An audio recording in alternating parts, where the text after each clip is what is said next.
God is good all the time, and all the time God is good. We exclaim this so easily, and in fact, by doing so, we proclaim what Jesus said to one of the rulers. Why do you call me good? No one is good but God alone. The book of Genesis tells us that it was this God who saw all he had made, and indeed it was very good.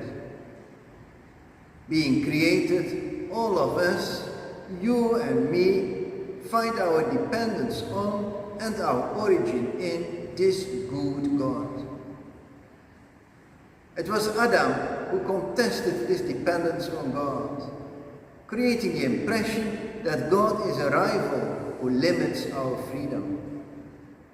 After all, God had said, "You must not eat the fruit of the tree in the middle of the garden, nor touch it under pain of death." If you see God as a rival, limiting your freedom, then you set him aside and so try to achieve the fullness of your life. However, by setting God aside, the door to death is opened, and that is exactly what happened. Death reigned from Adam to Moses, even over those whose sins were not like the transgression of Adam. To depend on someone else is not a denial of freedom. Robert Cardinal Sarah explains this as follows.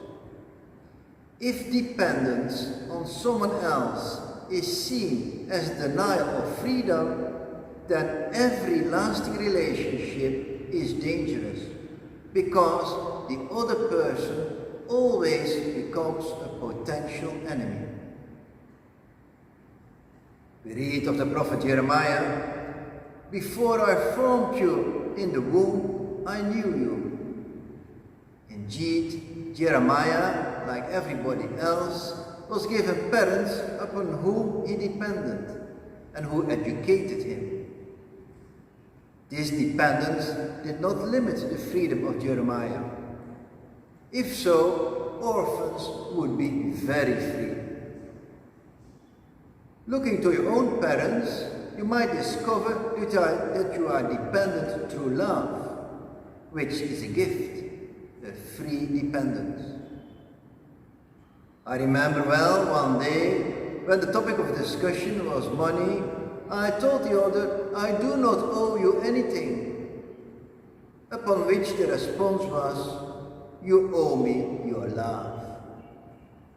Indeed, God's love creates a dependence which you need in order to achieve the fullness of your life.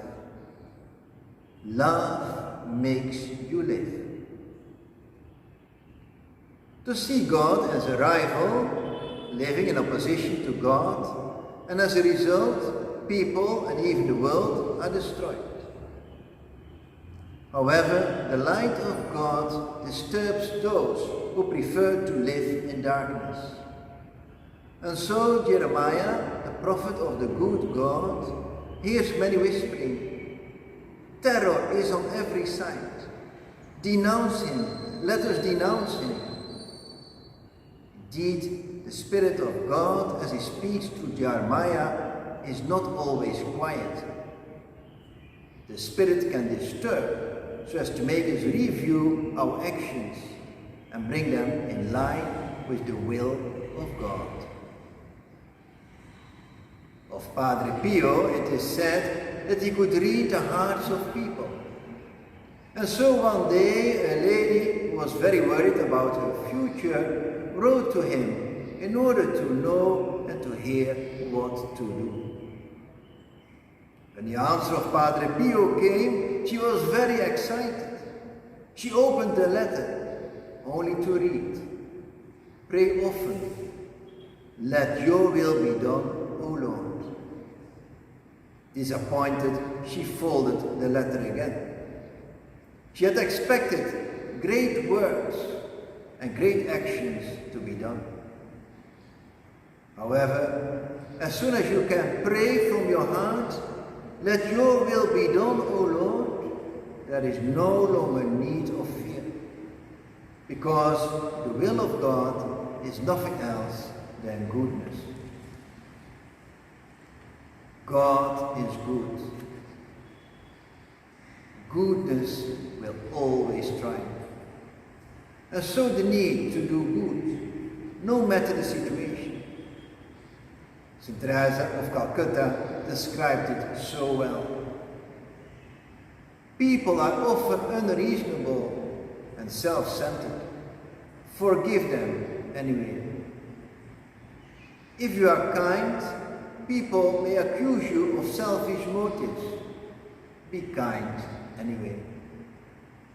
If you are honest and frank, people may cheat you. Be honest and frank anyway. What you spend years building, someone else can destroy overnight. Build anyway. The good you do today, people will often forget tomorrow. Do good anyway. You see, in the final analysis, it is between you and your God. It was never between you and them anyway. When the prophet Jeremiah complained that he had to proclaim violence and ruin, he fulfills his God-given mission to destroy and to overthrow, to build and to plant. In these days, we also experience destruction and overthrowing. Indeed, terror is on every side. And this especially by people who are after our good, but also by a virus called COVID-19.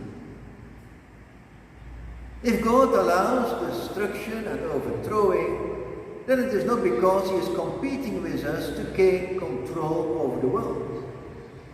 He has already given us the world in our hands, but as a steward. A steward loves, cares, and does good to what or whom is entrusted to him. Indeed, as Tom Fowlery once said, sometimes we need to fall sick in order to get better again. When the new virus came our way, the governments reacted and told us all to hide away. But while we were all hidden amidst the fear, we remembered how to smile. We started clapping to say thank you and called up our mothers. And while the car keys gathered dust, we looked forward to our runs. And with the skies less full of voyagers, the earth began to breathe. We had grown so used to bad news, but some good news was in the making. And when we were allowed to go outside, we all preferred the world we found to the one we had left behind. Old habits became extinct, and they made way for the new. And every simple act of goodness was now given its due. Indeed, after the destruction and overthrowing, building and planting follows, driven by goodness. And so, do good anyway, as the good will always triumph, thanks to our dependence on a God who is good.